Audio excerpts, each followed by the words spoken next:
দর্শক, ডেঙ্গু পরিস্থিতির খবর জানবো শরীয়তপুরের কি পরিস্থিতি, এবং আমাদের সঙ্গে যুক্ত হচ্ছেন সহকর্মী নুরুল আমিন রবিন। সারিকা, আমি এই মুহূর্তে রয়েছি শরীয়তপুর জেলা শহরের যে 100 শয্যার হাসপাতালটি রয়েছে, সরকারি হাসপাতাল, সেই হাসপাতালের সামনে।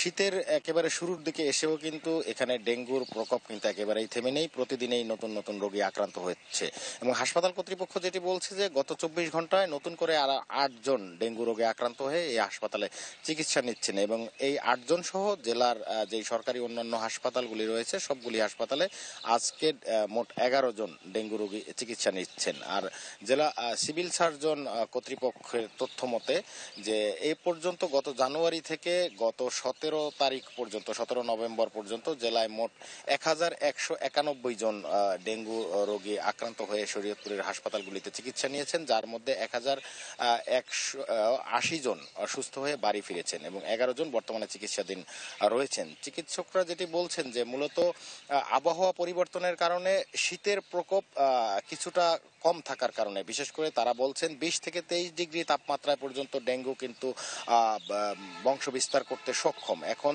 যেই তাপমাত্রা রয়েছে তাতে কিন্তু ডেঙ্গু এডিস মশা বিশেষ করে তারা কিন্তু বংশ বিস্তার করতে সক্ষম। যার ডিজাইন, এলিগেন্স, বিউটি, সেরা পণ্য সবার জন্য জেভিকো। কারণেই ডেঙ্গুর প্রকোপ এখনো রয়ে গিয়েছে এবং বিশেষ করে বাসাবাড়িতে যেটি দেখা যাচ্ছে যে তারা শীতের কারণে দরজা জানালা বন্ধ করে রাখে ঘরেতে, যার কারণে ঘরের ভিতরে তাপমাত্রা কিন্তু এখনো কিছুটা উষ্ণ রয়েছে, যার কারণেই ফ্রিজের নিচে এবং এসির পানি, টবের পানি এবং বিভিন্ন জায়গায় যে পানি জমে থাকে সেখান থেকে ডেঙ্গু বংশ বিস্তার করছে এডিস মশা, যার কারণে কিন্তু ডেঙ্গুর প্রকোপ এখনো পর্যন্ত রয়েছে এখানে। তবে তারা যেটি বলছে শীতের প্রকোপ কিছুটা বৃদ্ধি পেলে, শীত বাড়লে তখন ডেঙ্গুর আক্রান্তের সংখ্যা আরো কিছুটা কমবে। তবে পৌরসভার পক্ষ থেকে কিন্তু আমরা শুরুর দিকে যেটি দেখেছিলাম যে ডেঙ্গু নিয়ন্ত্রণে, এডিস মশা নিয়ন্ত্রণে তারা বিভিন্ন জায়গায় শহরে অলিতে গলিতে স্প্রে করেছিল, মশা নিধনের স্প্রে। তবে সেটি কিন্তু এখন একেবারেই সীমিত হয়ে পড়েছে, আমাদের চোখে কিন্তু এখন আর সেই দৃশ্যটি পড়ছে না। অর্থাৎ তারা কিন্তু স্প্রে একেবারেই এখন না করার কারণেই এই ডেঙ্গুর প্রকোপ এখনো রয়ে গিয়েছে। দুঃখিত। শহরবাসী যেটি বলছে যে দ্রুত সময়ের মধ্যে অন্তত এই স্প্রেগুলি যেন করা হয়, স্প্রে না করা হলে কিন্তু ডেঙ্গুর প্রকোপ থেকেই যাবে।